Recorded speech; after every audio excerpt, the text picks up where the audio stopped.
Hello and welcome to Gamers Getting Older. Where a group of older gamers get together Talk about the good old days of gaming. and how times have changed for the better or worse. I'm Brendan.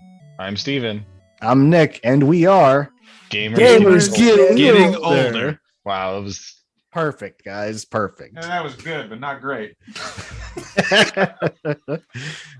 Welcome back to another exciting episode of Gamers Getting Older. Today we're coming at you live from the 3D virtual space of Virtual Vision. That's right. We are talking virtual reality, and I couldn't be more excited. So grab your headsets, grab your buckets, and let's jump right into this. I'm already queasy. tell me about it. 5 minutes and I'm done. I thought we were talking about VR. Yeah, I can go 5 minutes in VR. Everything else is way less. Trust me. And today we have our resident expert with us today. Jeez, I said today twice. Just in case you guys don't know, it is today. Today's episode. When's today? I'm not sure what today is, but on this episode of Today, we have a guest with us. Well, it's, Today. Our resident it's called expert. Gamers Getting Older, not today. This is Yep. a technicality. Let's just go with that. But I'd So like today, yes, today, this Thursday, there you go. or that Thursday. Or Sunday. We don't know what day it is. For some of you, you may be behind a week or two. Tonight. Or it's last Thursday. Either way, today, This evening. we have a guest with us, our resident VR expert, Nate. Welcome, Nate. Thanks for joining us today, Nate. I'm very happy to be here today. I think expert is a bit of a it's a little too kind of a term. That's why I said resident expert. I didn't say where you were the resident where you were the resident of. I'm expert due to how long I've been alive, not necessarily for how much I've used virtual reality. The smallest town in the US. That's where you're the resident expert at. So it doesn't take much. I was going to say, you're definitely the first guest we've had that's older than us. That's right, you young whippersnappers. That's right. We're the babies today. On this day, you're the babies. Hey, we're the babies now. Nobody puts baby in the corner. I mean, it's fitting, right? We're gamers getting older. I feel like we have to bring an older gamer in so that we can get that perspective. So we're not just blowing smoke up your guys' butts all day long. Yeah. So, old man, why don't you tell us a little bit about your... My first introduction into virtual reality, I would have to say, was the Virtual Boy from Nintendo back in the 90s or so. I never owned one, but I knew somebody in high school who had one, high school or junior high, but either ways, he had one, and he would always bring it with him on the weirdest of locations to play it. If you don't know what the Virtual Boy is, it's a headset, but it's got this stand that you have to put on a table or something. And then you have to lean on the table into the stand and hold a controller that's attached behind it. And it's a very uncomfortable experience. But It's basically like getting an eye test at the DMV. Yes, while you're driving. Yes. Yeah. So he would take this thing on like school trips on the buses and try to play it. And those things, they don't have tables anywhere. It's just these uncomfortable seats or your legs, depending on how big the bus is. And he would just bust that bad boy out in his lap and sit there and play it. And it just baffled me.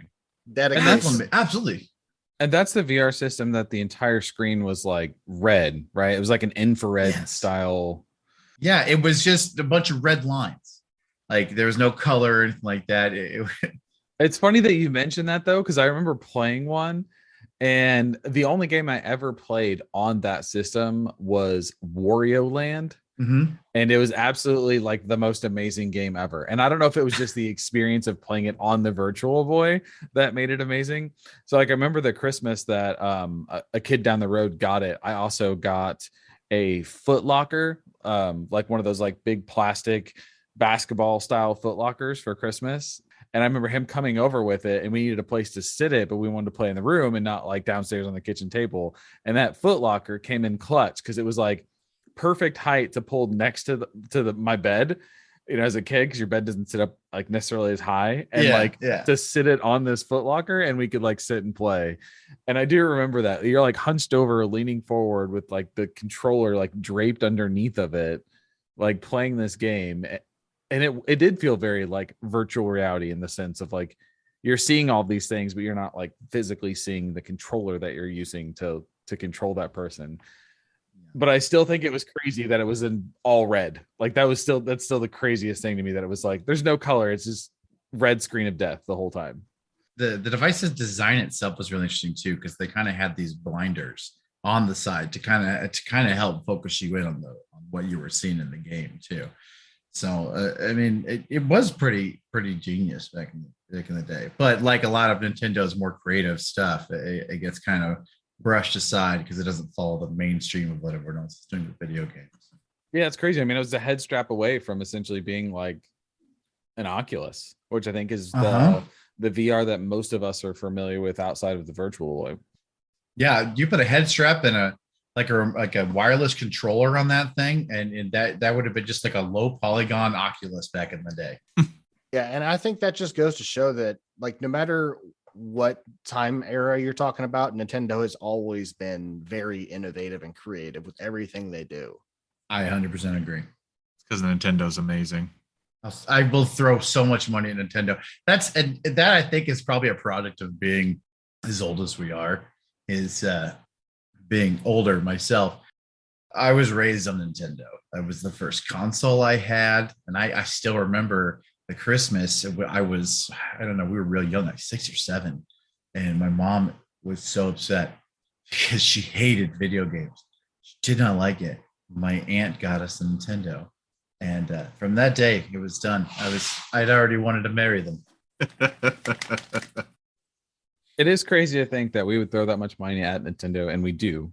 I mean, we all have Switches, we all have all sorts of Nintendo stuff, and not to throw shame or shade at Nintendo, but man, are they crazy when it comes to suing people for selling Nintendo stuff at not face value. Holy moly. Like, people are dedicated to your product, but you have like a dude sells something for $30, $40 more than what it's supposed to be sold for, and you want to sue him for millions?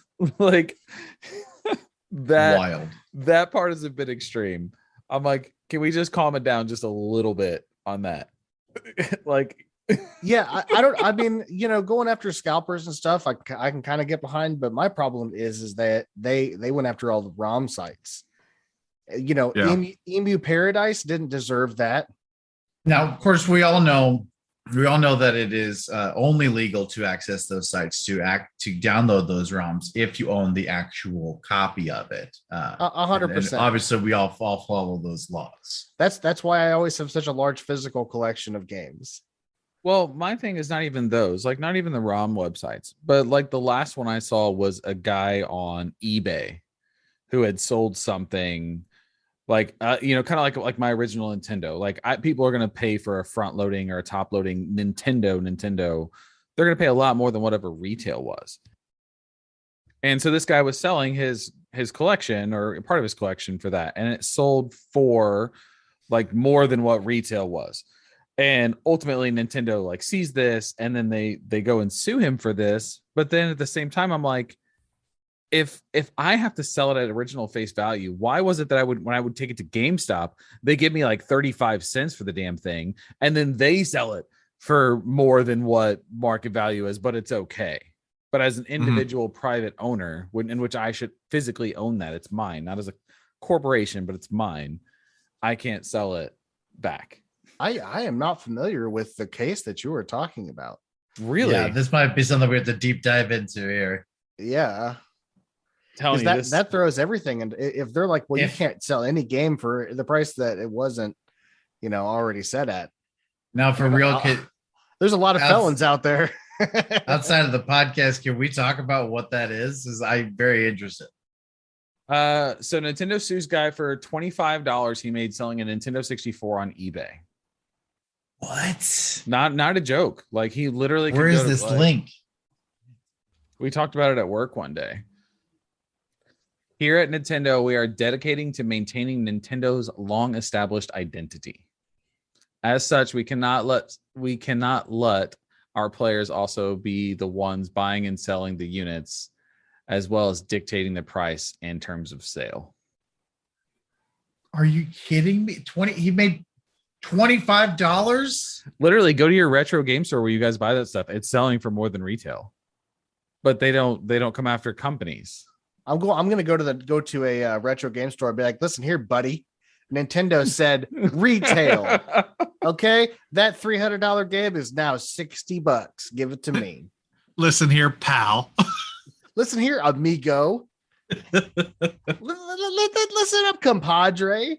I've got this document here that has a picture of an article I read online, and it clearly states Nintendo is going to sue you. No, so the last sentence in this statement from Nintendo, the American president says, that is why we sue any man, woman, or child that ever so much as draws a picture of Mario. It's because we care.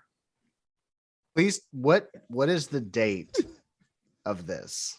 Can you confirm the date? Is it April 1st? This was December 20th, sometime in December 2021. It was a year. It was not even a year ago. Is it on a website called The Onion? No, this is all over. I'm telling you, this is a real thing that Nintendo did and sued this man for. This has to be a joke. Listen to that line. I mean, just hear it again. It is all over. That is the why place. we will sue any man, woman, or child. I don't think that even Nintendo's draws going a to drop people's picture? elbows on children. Right? They're going to rock bottom your 8-year-old for selling a DS game in a garage sale. You made $1 for kids' pets. Oh, well, guess what? Ah! If I have like my son drawing like Mario in the driveway with chalk, am I going to have like FBI agents show up at my door? Sir, your child can't draw that. Little Timmy needs to come with us. Now, let's be real. It's Nintendo, so they won't send FBI agents. They'll send robots that just operate from nowhere, and they will just slaughter the child and then teleport away as if they were never there to begin with. Now it'll just be guys in mascot costumes from Super Nintendo World.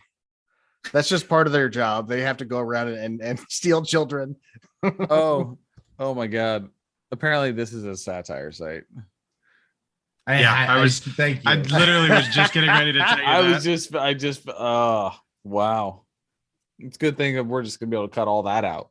Yep. Oh, that's why I was getting ready to tell you. I was like, none of this is making the actual episode because this is 100%. No, it's okay. Now we're gonna say it. I've sent this to people. I've sent this. I was gonna. That's I almost argued comedy. that it should stay. Yes, that's organic comedy. It's got to stay. And all of this talking about us talking about it has to stay. Literally one of the comments is the image of a garage sale getting swatted because there was a copy of Pokemon Crystal hiding in a box of assorted VHS tapes really is entertaining me right now. Freeze, Grandma, get down.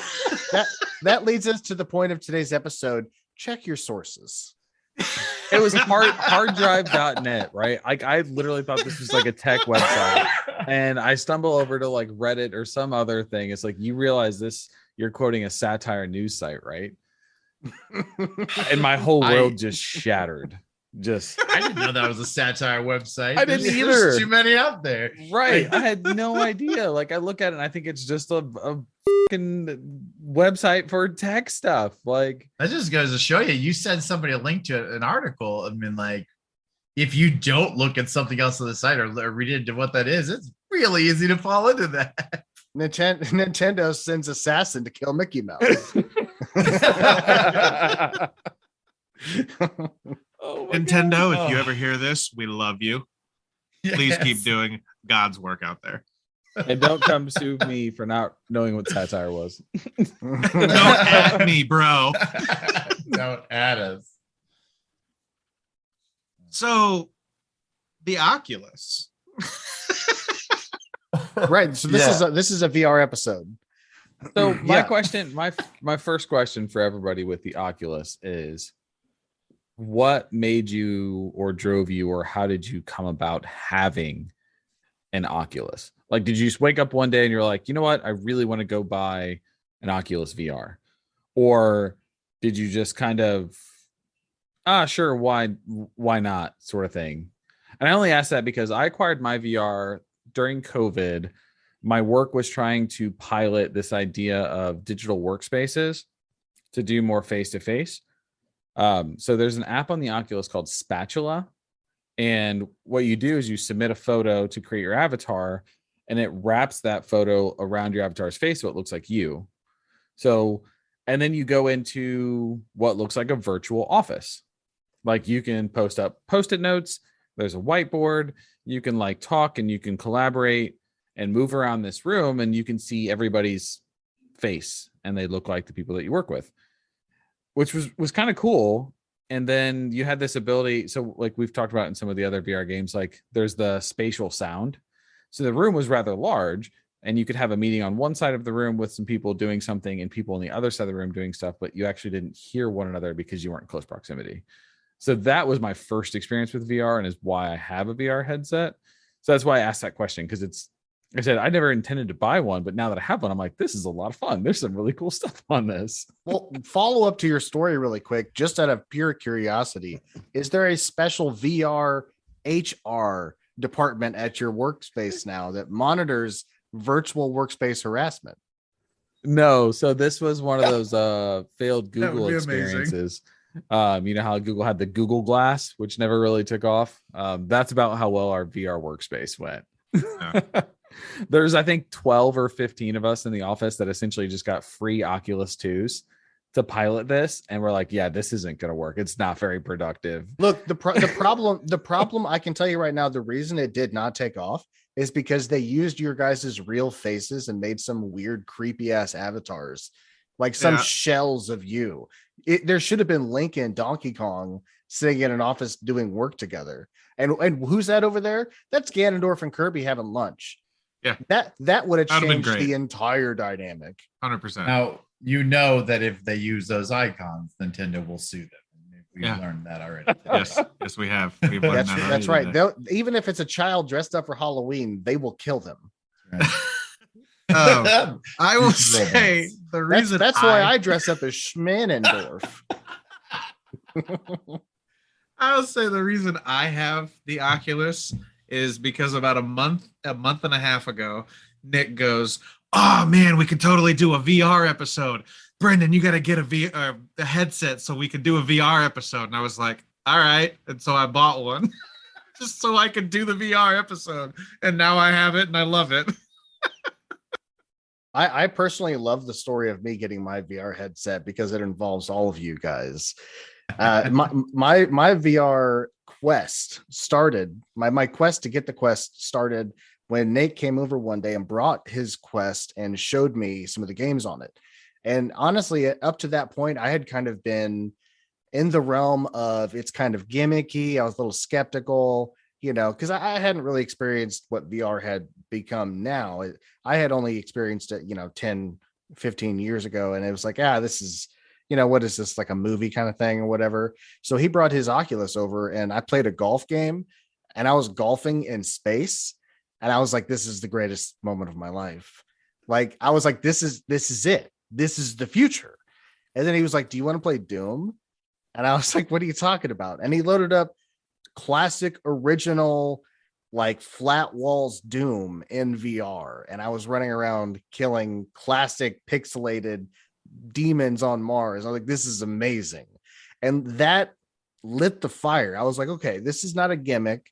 This isn't just something that's, silly out there trying to make money. This is a real legitimate gaming platform. So I started to look into ways to get my quest. Well, while I was doing that, we were also running our Tomb of Annihilation campaign, which was an awesome campaign. But we had a group of people that were playing. And while I was devising a way to get a quest, unbeknownst to me, these nice individuals, including the other 3 people on this podcast today, were devising a way to get me a quest. And I did not know this. So at my work, we have this like cheer point system where people can give you points and you can convert those points into prizes. It's kind of like selling cookies as a kid. But in this case, in grade school with the little forms. Exactly. Yeah. But luckily in this case, the catalog also has Best Buy gift cards. So I was like, okay, I have enough points to convert this into magic dollars. And I was able to basically come up with like $600 to spend at Best Buy. And I was like, I figured it out. So I texted my wife and I said, listen, I can do this. And she was like, nah, I don't know. You should wait. I'm like, what are you talking about? This isn't even real money. This is fake dollars. I don't know why she cares. So I told Nate, I was like, Nate, I have enough. I can buy this quest. He was like, I don't know, man. I was like, what the hell is going on? So then I texted Steven. I was like, bro, I have enough to get this quest. And it's not even real. It's like alchemy. It's fake dollars. It's not even real. It's like tokens at Chuck E. Cheese. It doesn't matter. And he was like, oh, I don't know, man. I'm like, what the fuck is going on? So then I reached out to somebody else I work with that I don't play D&D with that was not associated to anything. And he was like, I don't know what the hell they're talking about. Do it. What are they talking about? So I was like, whatever. I will wait till my wife gets home and I will ask her what the hell is going on. So she gets home and she's like, I don't know. You should just like wait. And then Nate pulls up in the driveway and I'm like, my wife is particularly calm for somebody showing up unannounced.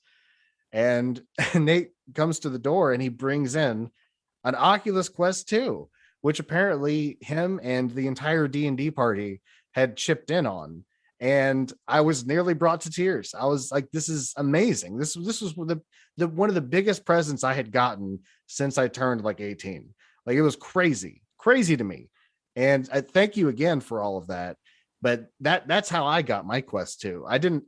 I wanted it and it was gifted to me by you guys. So thank you very much.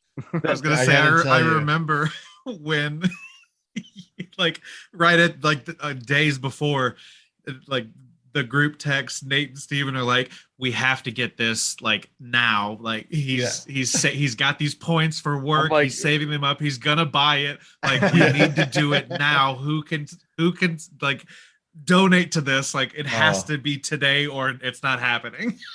I remember that day too. I was so stressed because I was messaging you guys and I was messaging his wife and I'm messaging my wife to see how much money I could spend. And I was just like, he's gonna buy it. The whole plan's falling apart right now. Yeah, I was like, I have fake dollars. I don't know why people think this is a bad idea. Yeah, we're like, don't spend your money. But it was great. Thank you. Love you guys. And I'll tell you, I've played the living hell out of it, which I'm really excited to talk about. But Nate, you're the guy that introduced me to this. How did you get yours? I have had my eye on VR for a really long time.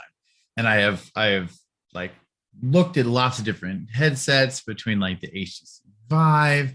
And then there was one I think called I'm gonna get the name wrong. It's like Hive or something. And there was the Oculus. And back, everything was wired for a really long time. And that always bothered me. Like we weren't quite there in the digital world to like have a lot of wireless stuff, but I didn't want a wired experience. But so I was always looking, for different ones, trying to more fantasizing. Let's put it that way, because I didn't have the money to buy one. Everything was like $800 to $1,000, and I just don't have that kind of money. So I would be fantasizing, and I was about 3 years ago, I want to say, found myself in a fortunate situation where I did have some money, get some money set aside. And I did, Stephen, just kind of wake up one day and I was like, should we buy an Oculus Quest 2? And my wife was like, oh, we can. So we that was it. I started looking to see where I could get one. And lucky enough, there was a GameStop that's had one, and I was able to get that afternoon. And I took it home. And the first thing I did was I played Beat Saber, and it was so much fun. It was a blast. I love Beat Saber. Beat Awesome. Saber is actually a lot of fun. I've only played the demo, and I need to buy it because it's awesome. Now, for those of you wondering, that campaign, that Tomb of Annihilation, like helped get us through COVID and lasted well over a year, in which Nick DM'd for us and created mad content outside of the Tomb of Annihilation's book, because we never decided to go the direction in which you were supposed to go on the campaign. We're like, oh, we just saw this. We're going to detour like 3 hours this direction because we think there may be something over. And he's like, there's nothing over here. Eventually he's like, okay, there's a cave over here. You're going to find it. Like that was how this campaign went. It was an amazing campaign, and it really did give us something to look forward to during COVID, like once a week. Yeah, it was so fun. It was a great time. That also being said, I need to know what other avenues you were looking at, because you kept saying you were trying to devise ways to acquire your Oculus. Most of us all have jobs. Pretty sure we all have jobs. What other avenues were you thinking about going down to explore to get the funds for this quest? I mean, honestly, ZJs, I had so much HJs. fun. Like I'm not kidding. So I've had a few moments in my life where my mind was quite literally blown. The first time was when I played Final Fantasy 11 for the first time, when I got a nosebleed just from playing a game. I don't know what's nerdier than that. First of all, I got so nerded out that my brain exploded. It was that moment, and then when I played golf and I was hitting a golf ball off of an asteroid, I was like, okay, something's different here. Like, this doesn't just feel like a normal video. Like, this isn't like playing the new Assassin's Creed where it looks better and it has new, you know what I mean? This is new. This is honestly, in my opinion, this is the future. This is the future in some form or fashion, be it a headset or AR or something. This is the future. And if Resident Evil 4 VR doesn't point us in that direction, then I don't know what does. But that game, can we talk? We have to talk about that game at some point. Oh yeah, I know we'll come back to it, but that yeah. game is so. But that was like my third eye opened, and it saw VR, you know, and something inside of me was lit, and I was like, I have to get this. So honestly, I would have walked around town giving HJs to whoever with a hat, collected coins to get one. But it just so happens that my work is wonderful enough to provide Girl Scout cookie points for me to get gift cards. But on top of that, I have a lot of really awesome friends that I play Dungeons and Dragons with that also. So I mean, it just worked out so well. But I would have gone down any path. I was looking at like things I could trade in or sell, which, you know, for me, I don't want to do that.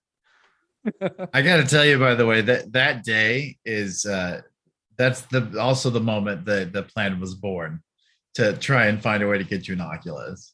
I was gonna try and just buy it for you myself. I was like, I told my wife, I was like, I'm gonna buy him one. I'm just gonna buy it for him. He's like, I'm going to the corner. I'm doing the HJs, the BJs, the ZJs, everything. Any kind of J you need, I'm getting this Oculus for him. I know the places in town with glory holes. I know where I'm headed. And we've crossed the line into explicit for this week. But the problem with that is you got to make it all the way through the hole. Oh, No, they do, not me. But those two games I had you play, it was Walkabout Mini Golf, and the Doom VR were like the two things. I picked those two out of everything. I was like, these are the two things I think he's gonna want the most, and it was perfect how much you enjoyed it. And the Doom VR, by the way, it really is just that classic Doom, but you can change the controls where you like teleporting, or you can use momentum where you're using the controllers to actually use those to run around. But they support modifications. So they support mods like, for instance, Brutal Doom. And that gets intense. I'm actually playing through that right now. And it's really funny to watch because I'm like actually moving to hide behind walls. And I play barefoot so I can grip my floor better. It's ridiculous. But like I'm like crouching down and like moving around like crazy. So I'm working up a huge sweat. But it's so intense, and I've actually been jump scared a few times just from those old Doom models jumping out at you. Dude, they're still scary, especially when they're walking towards you. Yeah, and those guys with the I can't remember what the creature's name. It's the demons with the goat horns and the goat legs that shoot dark energy at you. Every time I see one of those things, I get freaked out. I'm like, no, no, no, no, no, no, no, please don't kill me. Yeah. So I don't have a whole lot of experience with anything outside of like the work related stuff and golf. Well, I did play some of the poker, the like VR poker. That was actually a lot of fun. But outside of that, mine has only been golf. And I think it's now called Golf Plus. But I remember when I first got it, it was I think owned was by Top Top Golf. Golf. Yeah, exactly. So I remember getting it, which I thought was just so much fun because it actually felt like you were at a Top Golf. Like you could move over and like pick up a club and like hit balls into this, like cool area.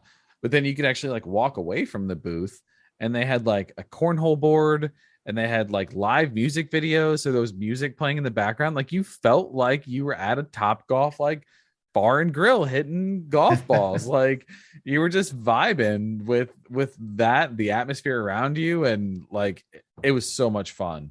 And Yeah. that was like the first main thing that I played in VR. And it was just like, it did feel very surreal because like, it felt like I was at a Top Golf. Like I was just enjoying the things that Top Golf had to offer. Yeah, you can sit there and just hit golf balls into the special holes to get points or whatever.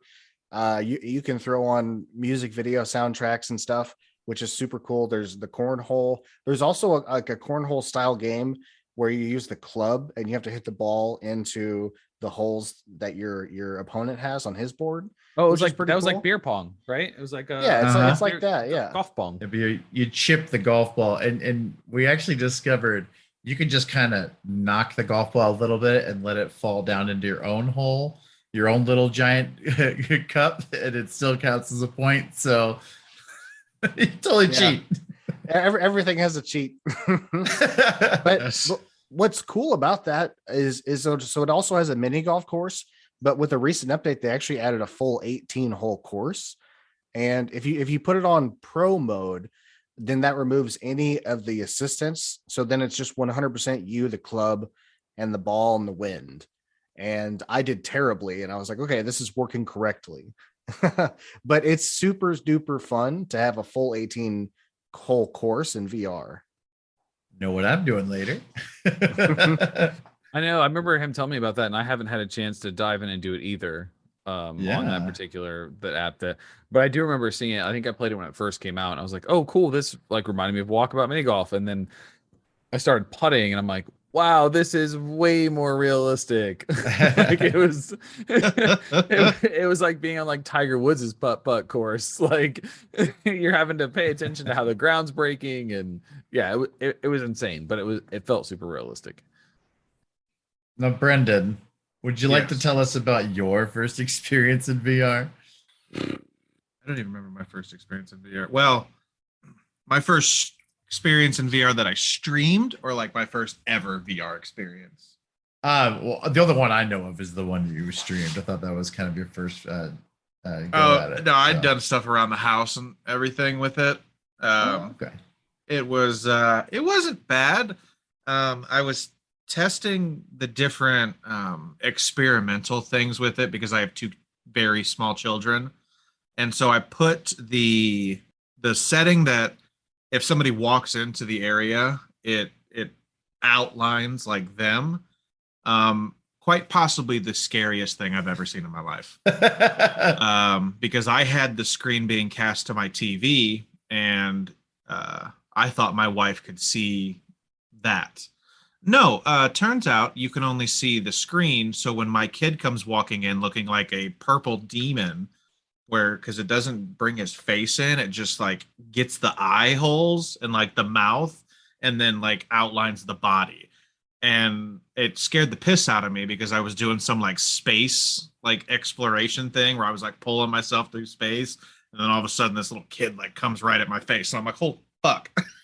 But that scared the hell out of me. I did another thing with a roller coaster, and it had like this like helmet on me, and it's like, look at this little target if you start getting dizzy. And I'm like, I don't need that. And I took the helmet off and I'm sitting there and I'm looking around and it's like, okay, now put your hands up. And so I put my hands up. And as soon as I put my hands up, it started like going over the hill. And I could feel like myself leaning forward and fell out of the chair onto the beanbag in front of me.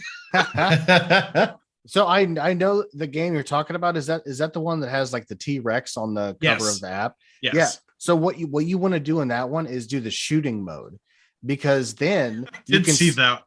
So when you pull the guns out, there's a button that slows time down, I believe, that lets you shoot the targets. So the roller coaster itself should be a little more manageable because you can slow time down a bit, but also since you're focused on shooting things, you know what I mean? Like it's more, you're more into it. You know what I mean? my nephew, he just turned 10. He actually he loves doing that. Like last time he was here, he was sitting. No, you know what? My niece loves doing that. She's a lot younger, but she loves doing the roller coaster one. And last time I hooked her up, and she was sitting next to Santa Claus, and she would do the roller coaster, and she'd sit next to Santa Claus and have a good time. But then I put her on a different ride I tried to keep her on the easy ones. So I put her one that was like an underground, and she started, as soon as it started, she was like, I'll take it off. I'm scared. I was like, hey, no problem. Just close your eyes while I take it off. Close your eyes. Santa Claus is without a doubt the most annoying one you can get to sit with you during that. My brother did it, and he went into the dinosaur one, and it's Santa's just sitting here, ho, ho, ho, ho, and like waves to every freaking T-Rex or dinosaur, goes, Merry Christmas. Ho, ho, ho. And it's like, what? Like, why? Why is it waving to every single dinosaur? It just does that repeatedly the entire time. Yeah, and I was just like, oh my God, stop. I feel like a lot of people's first things they do is things like the VR roller coaster stuff. I know every time I show the Oculus to somebody for the first time, I'll have them do the roller coaster first, because it's a good test to see like how they're gonna do, you know. Now, what Nate's talking about is my genius self thought, hey, you know what I'm gonna do? I'm gonna play a goddamn ghost hunting game in VR, which was terrifying. I didn't know what the heck I was. First of all, I didn't charge it. So the first like 4 games was just me playing normally. And I'm like, I'm not looking forward to this. And then I finally put it on and I'm like walking around, and I'm still at the point where I can't figure out if I want to sit down or if I want to stand up. So half the time I'm like sitting down trying to walk, and it's making me dizzy. And so I stand up and I like walk in place, and I have scare alerts on stream, and I got the poop scared out of me. Yeah, it was not fun. So the game he's talking about is Phasmophobia, yes. And Nate introduced me to that. Oh boy, and we played in VR together sometimes. Oh, it's a stressful game. If you've never played it, you're essentially a powerless human being entering a house with rudimentary tools to try to basically Sherlock Holmes your way into discovering what type of ghost is inhabiting this house. But while you're going through doing your evidence checks, the house is just providing you with this nice dull white noise tone. Lights are flickering on and off, the power is being shut off, and randomly the ghost will hunt you and try to kill you, in which case then you die.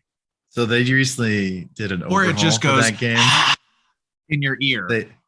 They recently did a VR overhaul for that game, and it's so good right now.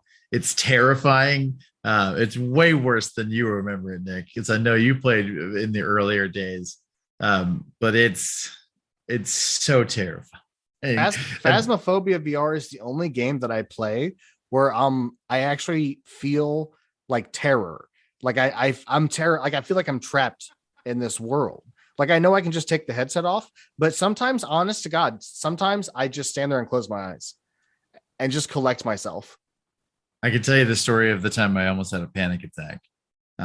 It was after the overhaul, and I decided I was going to use the video camera and nothing else. And so we went to the campsite map, which is this really large map, lots of tents, in a cabin, and they've got weather in the game, and the weather is very effective. So it was storming when we decided to go to the campsite and do this. And I couldn't open any of the tents. So the first thing I did is I go to one of the tents to try and I'm looking for the ghost, and I get there and I'm trying to open the tent and can't figure it out. And all of a sudden the tent opens, and I assume I maybe did it by accident. And I go into the tent and I'm trying to look around, and Blake, whom I know you guys have had on the podcast before, decides he's going to come over and close the tent on me. And so here I am, stuck in a tent with just a video camera, which the video camera, you have to hold it up to your face and just shows like a night vision view. I'm freaking out because the tent just closed and I can't open it. About that time, the ghost who is in the tent I'm in ghost events on me and scares the crap out of me. I'm freaking out, yelling for someone to open the tent. The ghost obliges and opens the tent, and I flee for my life.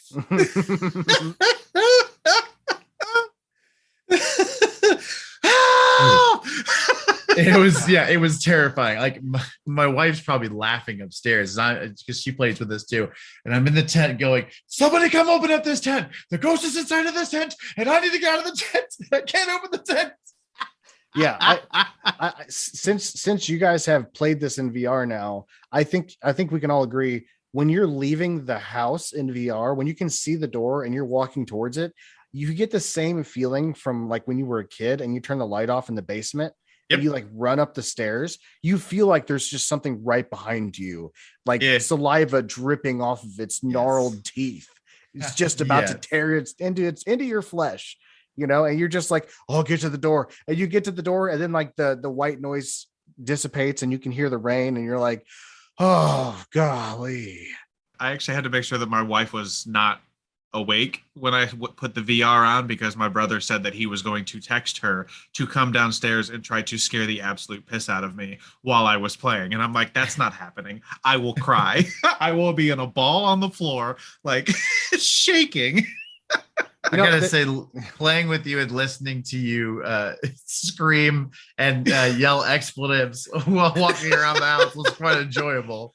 I was terrified because like the graphics, I feel like they updated the graphics exponentially in VR. Like I legit felt like I was in a house walking around, and when the ghost event happened, I got chills like to my toes. I didn't know I could get chills on my toes, and I had little goose pimples on my toes. Yeah, that game comes at you full force. It does. And you know what sucks is I have a personal problem that makes playing scary games in VR difficult for me when I'm alone. And this is a completely irrational fear, and it sounds ridiculous, but I swear this is honestly something that I'm worried about. And that is, I'm worried that somebody in a scream mask is going to sneak into my room while I'm playing VR and bury a 12-inch steel knife into my chest. So I swear this is something I think about. I'm a weirdo. So I'm constantly like looking, like tipping my headset back and like looking through the nose hole, looking at the doorway to see if anybody's coming in, just to make sure there's nobody that's about to kill me. I do that too. I always look through the little nose hole just to see, like, is there anything? What's going on? Like I hear the slightest noise. Because I think it's that feeling of helplessness, because I wouldn't know if the guy from Scream was standing right in front of me in his stupid black costume, his crappy mist cloak about to kill me, and it's just like, it would be just so terrible to look down and just see the hilt of a knife on your chest, because the rest of the knife is in you. But you're not wearing like do you have two headphones in when you play, or are you just listening to the sound of the Oculus? So I get your fear of that, and which is why my desk in my office sits this way with the door to the left, so I have the peripheral vision to see the door. Because my wife even said, she's like, why don't you flip and put your desk over there? It just makes more sense because you don't have a glare from the windows and stuff during the day. I was like, I can't have my back to the door and have my headphones on. I was like, because the world then doesn't exist. I don't feel that way so much with the Oculus, because the Oculus, I usually just listen to the audio through the headset, not with headphones in. So yes, I can't visually see, but I still tend to like pick up those noises. And if I hear what I thought was the door, like I immediately like flip my headphones off. So I don't have that fear of like getting stabbed in the back in VR, which is weird because like my vision's gone. I have it more when like I can't hear my surroundings.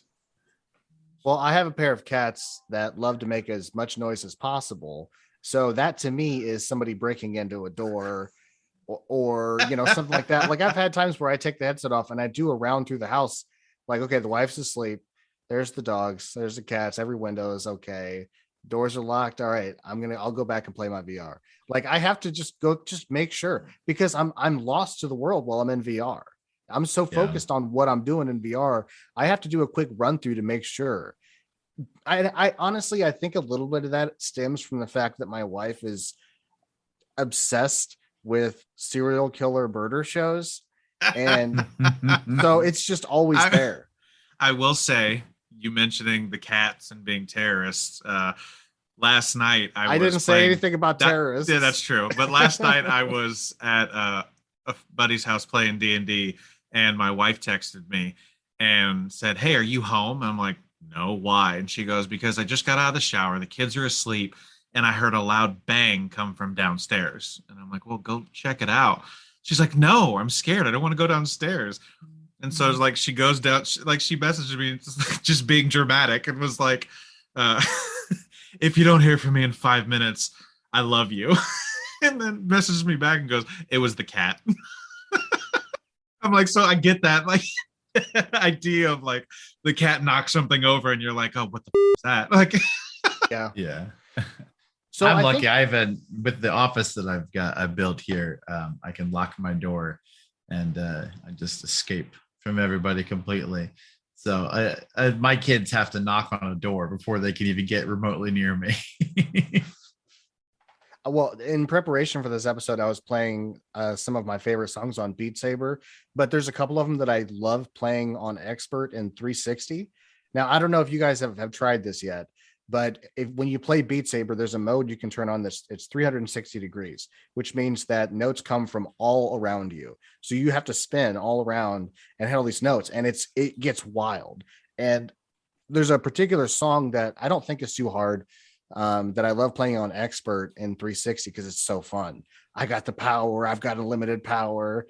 Blah blah blah blah blah. We playing. It's so fun. But I was getting into that and I was kind of rusty. So, I'm trying to like get into it, and I like to move and groove when I play Beat Saber. I'm out there like just aerobics from the 80s, just moving around. But my dogs decided to come back there while I was right in the middle of this 360 song. And I realized really quickly, this could turn bad fast because I'm spinning around in a circle like a freaking sprinkler trying to hit these boxes. And I've already hit them in the face twice. So I was like, I'm done. I just stopped. I turned it off. I was like, well, I'll come back to this later. That brings me to all the funny videos. Like, have you guys seen the videos of like people doing VR stuff and they're like doing like they put their dad or their grandpa on like a balance beam between two buildings, and they're like, "Grandpa, walk across this balance beam."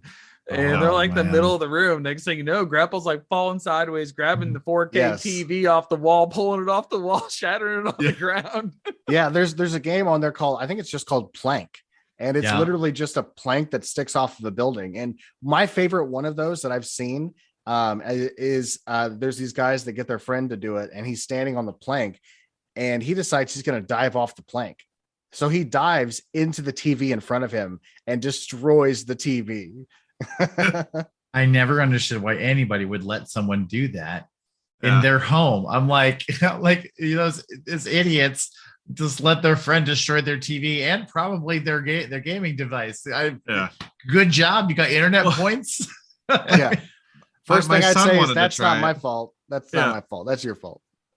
My son wanted to try it out because he was like, "Oh, what's that, Daddy? I want to try it." And so I put it on his head, and he's like looking around and kind of like, "Oh, this is cool." And then he goes to like walk, but his feet don't move, and he just like starts falling forward. Mm-hmm. And I had to like quickly grab him. I'm like, "No, you're not breaking this shit." I just like, it was like day one. I'm like, I spent too much money on this for you to slam it into the ground face first. So it's fun. It's also funny that you mentioned the like just looking around. So it just hit me while we're doing this recording, actually, that behind me is my second VR experience, which I did not bring up when we were talking about like VR experiences. I bought a Google Pixel when it first came out, and it was either Pixel 1 or Pixel 2. Depending on the time you bought it, it shipped with the Daydream. So Oh yeah. I also had the Daydream View, which was cool because it did have actually a tiny remote.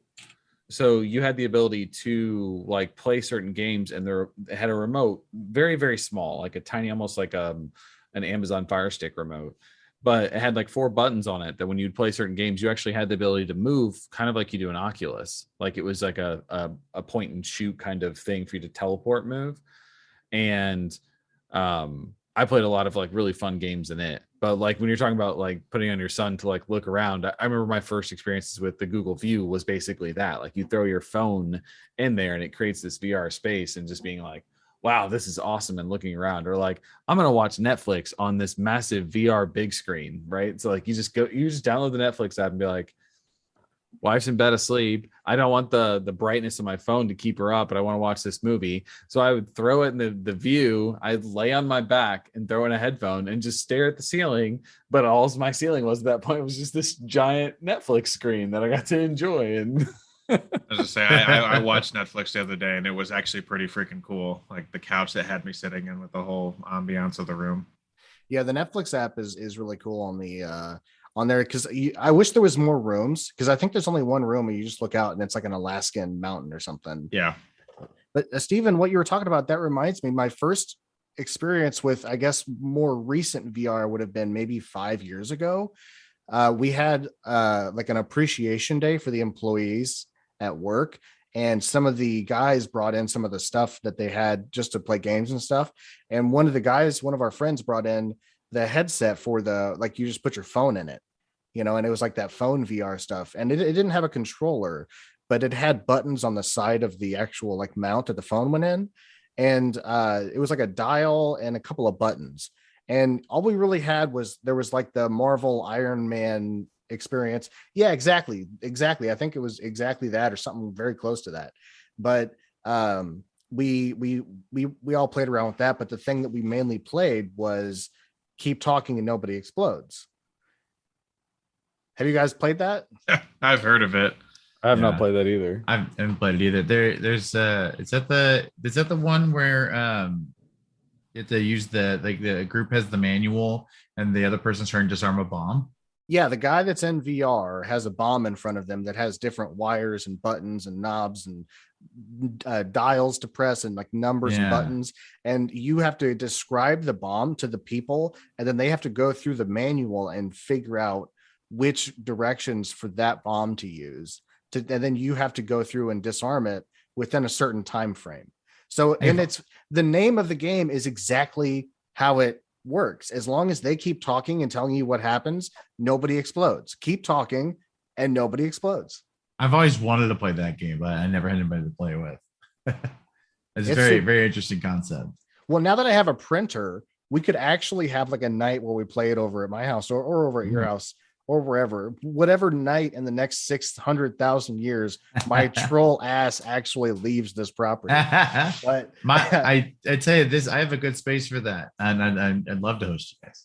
Yeah. Because all we have to do is print out the manual, and then we just need one of our Oculus, and then bing, bang, boom. There's a sequel to it too. So we could do even more stuff. But yeah, I mean, that was, so I guess that would have technically been my first kind of up to date experience, but it wasn't like a full VR, because honestly, I had seen like PlayStation VR and I was like, oh, that could be cool.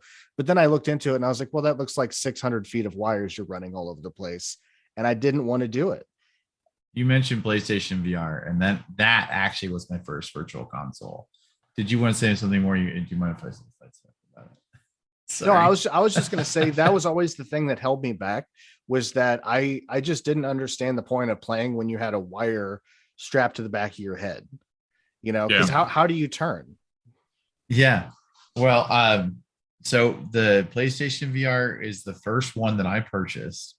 And I always do this. I regret the decision, because I took a bunch of older consoles and stuff that I had laying around and decided, oh, well, GameStop's now giving a decent amount of money for this kind of stuff. I'll just go trade a bunch of it and get a VR system. That's what I did, like a dummy. the same thing I did when I was a kid, like a dummy. And I traded it all in, and I ended up getting enough for a PlayStation VR. And so I took it home, I got it all set up, and I enjoyed it for a while. But I had the same frustration of dealing with a cord that was constantly coming out of the back, and it had to plug into your PlayStation, and your PlayStation had to have this extra little device that did a bunch of other plugins to different spots. And you also had to deal with the PlayStation Eye, which was such a pain. I don't know if it's better on the PS5, but oh my gosh, the tracking made me angry. And the last time I tried to use it, I couldn't play Beat Saber because I was holding the controllers up. And for some reason, when I would hold my controllers vertical, they'd be angled in towards each other. So I had to play with my hands in this weird angle. And I mean, like, I look like I'm holding maracas right now. I'm like, shaka, shaka, but yeah, that's frustrating. I haven't played it again since. Yeah. But well, and I think I think a lot of people don't want to get the Quest or the Meta, or whatever you want to call it, or the Meta Quest, right? They don't want to get it because of the whole Facebook angle. But okay, so we'll just say you can make a BS Facebook account, blah, blah, blah. That's simple. Honestly, the Facebook thing is such a small part of the Oculus that it really doesn't matter. Because I mean, Oculus was a company in and of itself that Facebook bought. So I mean, it's a company that had already designed a VR headset before they were purchased by Facebook. So I mean, they're a legitimate VR company. But I'll say that's what shied me away from the Oculus at first, was the Facebook angle of it. I really didn't want to do that. But now that I've played it and I know what it entails, I would agree with that. It's very minimal. So when I got mine, I didn't actually realize they were owned by Facebook, but Facebook hadn't fully taken over the integration yet. So when I got my Oculus, I didn't have to link it with Facebook to use all of those features. Like I said, I have an Oculus account, and I could use the chat system and like the party chat system and like all of that jazz. And then as of recently, when we've played, so like I don't have a Facebook account. And I found out that in order to use the chat system and stuff, you actually have to have an account. So as Nick was saying, I just went and created kind of a bogus account to allow me to use the Oculus. Outside of that, I think it's awesome. Like, I think there's so much stuff to it. But yeah, unfortunately, there is that connection of like Facebook just wanting to integrate itself, which I also understand from a software development perspective of like Facebook's already built all of these components for these things. And to make this Oculus run better, why not reuse their own code? So like, why not just take the Facebook APIs for the login, the chat system, the video system, and plug it all into this, and you're going to make a better experience for the end user, with the caveat of like, you have to use Facebook stuff. But like, I think it works well for the Oculus. Like, it really does bring an awesome user experience to like, oh, I want to set up a party and play this game with friends and talk. And they make it very streamlined and very very streamlined. Yeah. You can make a party and then select a game to join the party into, and you can basically launch the game from the party to make it very simple for everybody. And, and so I just kind of wanted to get past that Facebook thing because, even my dad bought it and he didn't know about that when he bought it. And I told him, and he was like, what do I have to make a Facebook account? I'm like, you have to make a Facebook account, but like, classic gamer mentality. How many times have you guys made BS accounts to get extra codes, or because you forgot your password or something and you can't recover it, so you just have to make a new thing? Like, it's not outside of the norm to make a BS account. Who made Watch Dogs? Is it Ubisoft? Yeah, Ubisoft. So I have an Ubisoft account that I created just for the Watch Dogs game, and to this day, I still have to randomly go in and change the password because I start getting a shit ton of email notifications saying that someone's trying to log into my Ubisoft account from like some third world country in the middle of the jungle. I'm like, out of all of the systems you can hack, you want that one? You want my Ubisoft account, which I've used one time for one game 10 years ago? Ubisoft? Yeah. Ubisoft. Ubisoft? No. So basically, at the end of the day, Ubisoft. For all of us, the Facebook thing is very easy to get past, and it is not a big deal. And even into the party situation, You can use your Oculus friends list. So you don't even have to use the Facebook side. You can use Oculus Party and Oculus friends list to do everything. But I think that the Quest itself, the main selling point for me was the fact that it was completely standalone. You could do everything you wanted to do on this device. You don't need a computer. You don't got to plug it in, blah, blah, blah. But if you want to, you can.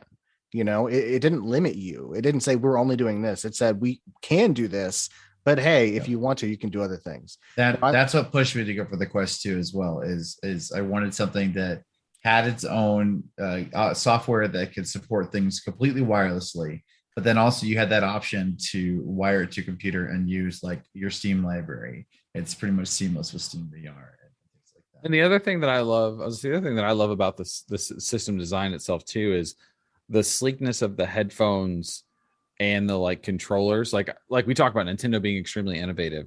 I feel like the Quest has a very like smooth design to the handles that they don't feel awkward to hold. Like the button triggers and stuff feel great. And kind of an embarrassing story because after I got mine, I played it for a long time, and obviously I knew how to charge the headphones. And this like the sleek design of the handsets, I didn't realize there was batteries in them. I literally had to like Google, how do I charge my VR Oculus handsets? Don't be embarrassed. Like I did the same thing. I remember looking that up. I was just saying, if we're being honest, I just noticed the other day that mine were at like 90%, and I'm like, I don't think I've ever looked to see how these things charge. So you just told me that they're batteries, so now I don't have to be like, how do I charge these? Yeah, you see that percentile, and you're like, exactly. How do I charge this? I bought a dock. I bought a charging dock for my Quest and the controllers.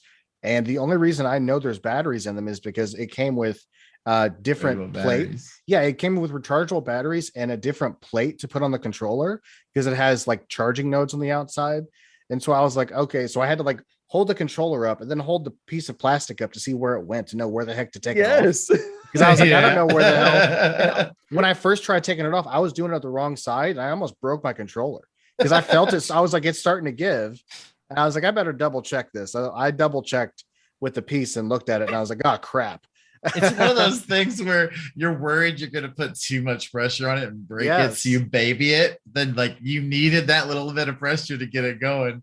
Yeah. It's like just like, maybe if I fiddle with it with this toothpick, I can get it open very gently. Yeah. It's like putting RAM in a computer. You feel like you have to be really gentle, but you really have to give it like 400 PSI. Well, I think that's going to do it for part one of our two-part VR special.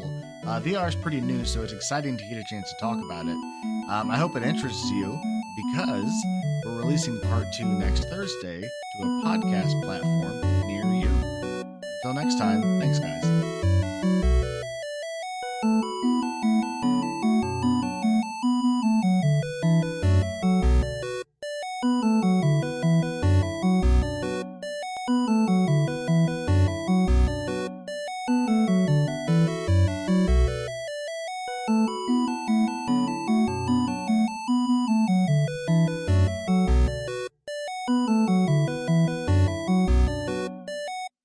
you're like, oh yeah, I'm gonna go Mac, right? Like, Do it, baby.